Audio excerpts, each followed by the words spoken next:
Thank you for joining me. I'm Gord Long. A reminder before we begin, do not trade from any of these slides. They are commentary for educational and discussion purposes only. Always consult a professional financial advisor before making any investment decisions. In this month's LONGWave video, I'd like to update you on our Strategic Investment Insights or SII thinking. As such, I'd like to cover those items listed here. In last year's Q1 SII update, I addressed the status of the two tectonic forces at play in the markets. Like continental geographical tectonic forces, they alter at glacial slow paces and are often therefore ignored as important from an investment perspective. The predictability of the end of the debt supercycle is more about trying to predict which decade this will occur than any specific year. On the other hand, major coordinated central bank policy reversal actions are more about which part of the decade they will occur. Both are critically important. However, when either reach a point of reversal, and particularly when both are occurring simultaneously, it is an important inflection point, obviously. This is actually the stage we are now at or entering. This chart attempted to show that last year the central banks had initiated a major reversal towards global tightening of credit. If sustained, this would likely soon usher in the potential for the final end of the debt supercycle and the long overdue winter stage of the Kondratiev long cycle.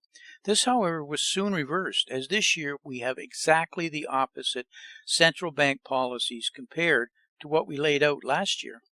At that time, it appeared that Martin Armstrong's well-followed economic confidence model would play out, and that we would see an overall erosion of economic activity through to the middle of 2020. Though global trade followed this pattern, the financial markets did not put in a right shoulder top, but instead began reversing their December 2018 lows as more and more central banks quickly began monetary easing as trade slowed further, and then with the September 2019 repo crisis, the Federal Reserve threw in the towel and reversed. If Armstrong is right after all, then the global central bank reversal could potentially assist his predicted 2020 mid-year economic reversal. As we showed last fall, the rate of central bank easing was unprecedented. It was beyond anything we have ever experienced, including the height of QE3. However, it got little fanfare as the financial media focused instead on the once again accelerating market rise, a direct result of the quantity of liquidity being feverishly pumped into the system. In the U.S., the impact of the massive Trump tax overhaul, major trade bill renegotiations, and executive orders, which drove deregulation, created a sugar high in the U.S. The U.S. stood out as the only developed economy not on the verge of a long overdue cyclical downturn and recession. Our unfolding head and shoulders pattern shown here quickly morphed after the December 2018 Mnuchin massacre into another wave up and an inverse head and shoulders. It was quite something, frankly, to watch. As we spelled out in the December LONGWave, the two things to watch for further gains were the signing at that time of the Phase 1 China-U.S. trade agreement, that is, that it would in actual fact finally happen, and whether the markets would price in a recession timing adjustment delay due to the degree of financial liquidity being pumped into the global economy, forcing the recession to be out further. Both have occurred over the last 60 days. Our long-followed Minsky melt-up graphic has continued upward, almost uninterrupted. All of this has left little doubt in our minds that the central banks have effectively lost control to an over-leveraged and highly fragile global economy. The markets have continued to follow the expansion of the central bank's balance sheet growth. It is important to note, however, that the rate of change is just now, starting to diverge.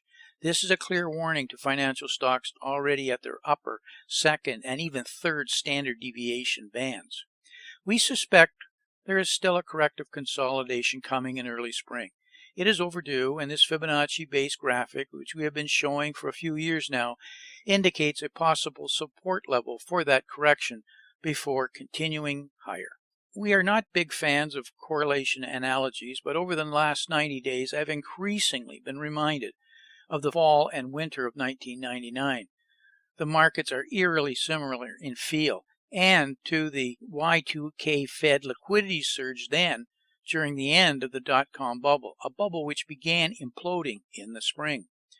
When the steadily rising market and correlation recently dipped and recovered as shown here in concert with my spring liquidity projections, I felt it important to continue to follow it, and I advise you to also. As then, as now, there are many reasons for a post-tax season filing top, which I haven't time to go into here. As we outlined in prior year videos, the thesis paper a few years ago was on the core issue of a slowing real rate of global growth. This is to be expected as the Industrial Revolution and global commerce matures. We all stop growing in our late teens and early 20s, even though we are still relatively young. Economies are no different.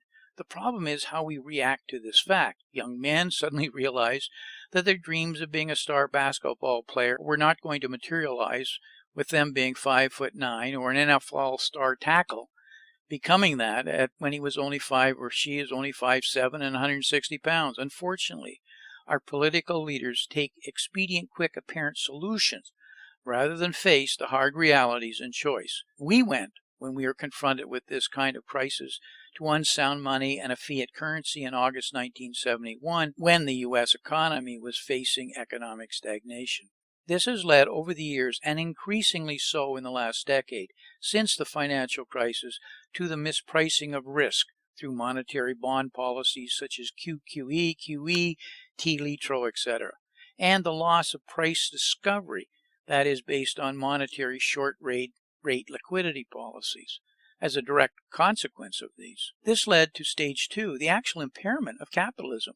The distortions created economic fragility. Investment mutated to increasingly speculation and then outright gambling, or the bigger fool basis of investing.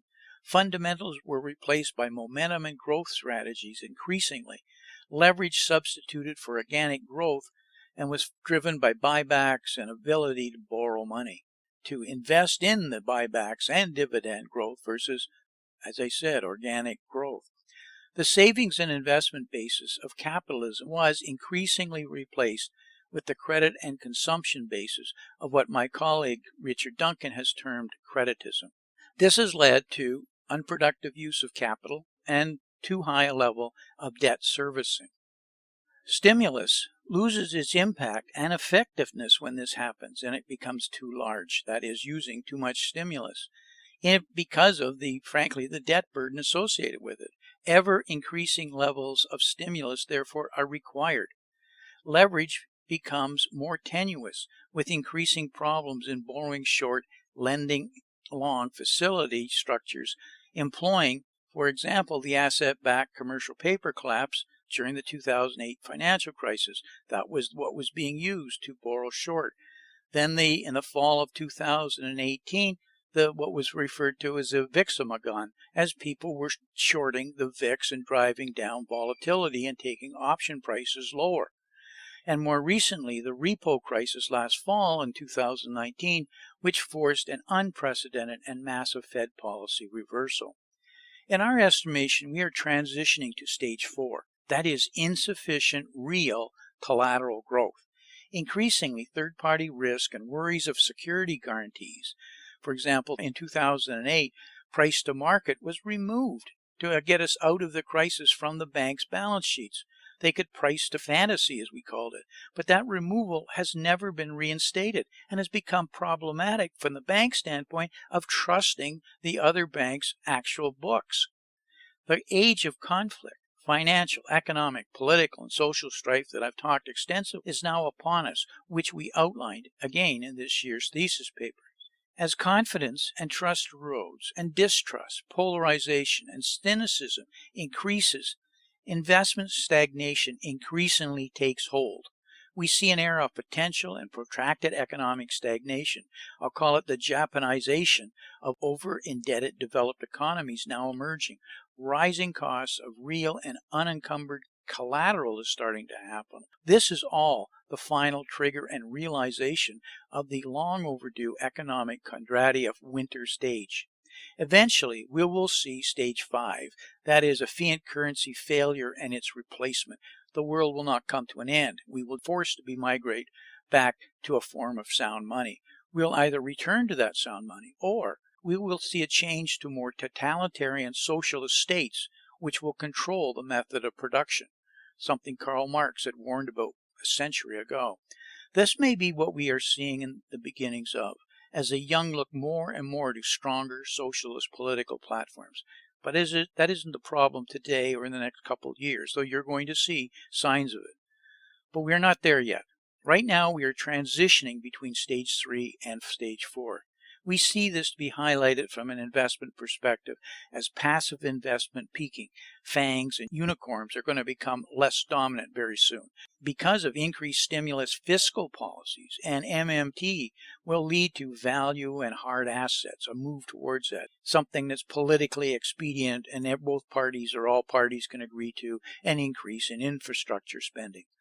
Last year, we added 3 defensive sectors to our SII watch list of over 150 stocks. The returns have been solid. This year, we are increasing our focus on 3 more defensive sectors: hard assets, specifically precious metals; soft commodities, specifically foodstuffs; and, of course, infrastructure. With approximately $15 trillion in negative yielding debt, this makes precious metals more attractive from a real yield perspective now that we haven't seen in at least 20 years. Conflict, disruptions, and debasement simply add to their attractiveness. Soft commodities in the forms of grains, livestock, and regional water are becoming increasingly more attractive strategically. Commodities have been out of favor for a couple of decades, and as a result, new investment has been marginal at best. This typically leads to demand and supply imbalances, which will affect prices and shortages. The coronavirus impact may offer actually the opportunity for some bottom fishing to occur. Nevertheless, over the next few years, the risk-reward appears higher in this downbeaten sector versus the overall priced and disconnected from fundamentals of the growth and momentum stocks. With an expected increasing push towards fiscal policy stimulus, we see infrastructure spending increasingly becoming a political talking point. Infrastructure rests on the building materials that are commodities. As this slide illustrates, we've been witnessing equity peaks throughout global regional areas. The U.S. appears to be the last real bastion of strength. It will go higher, as I've mentioned, but as Nathan Rothschild advocated, the top 20% and the bottom 20% are always the most expensive and to be avoided. To him, it was about the structural trends and wealth being found in hard assets. We may be revisiting his era once again. There are many market pressures presently hidden by a flood of liquidity. We laid these out in the December LONGWave video. Any one of these, including the current coronavirus supply chain scare, could derail the rising equity markets. Central banks' liquidity injections are nearing their realistic peak in both size and effectiveness, and hopefully without completely destroying the workings of the capitalist system. That doesn't mean it'll stop or slow, however. Rather, it means the focus will turn to adding more means of injections. Like drug addicts, they'll change the drug. The new drug will be fiscal policy, in the prescription labeled form of helicopter money, QE for the people, or MMT, or whatever else serves the needs of moving money out directly through fiscal policy. As I've always reminded you in these videos for many years now, remember, politicians and central banks will print the money to solve any and all problems until such time as no one will actually take the money or it is perceived of not having its value as it once did. That day is still in the future, so take advantage of the opportunities as they currently exist. They will not be sustained over the long haul. Investing is always easier when you know with relative certainty how the powers to be will react. Your chances of success go up dramatically. The powers to be are now effectively trapped by policies of unsound money and fiat currencies. I'd like to take a moment as a reminder, do not trade from any of these slides. They are for educational and discussion purposes only. Thank you for listening, and until next month, may 2020 be an outstanding investment year for you and your family. And I sincerely thank you for listening.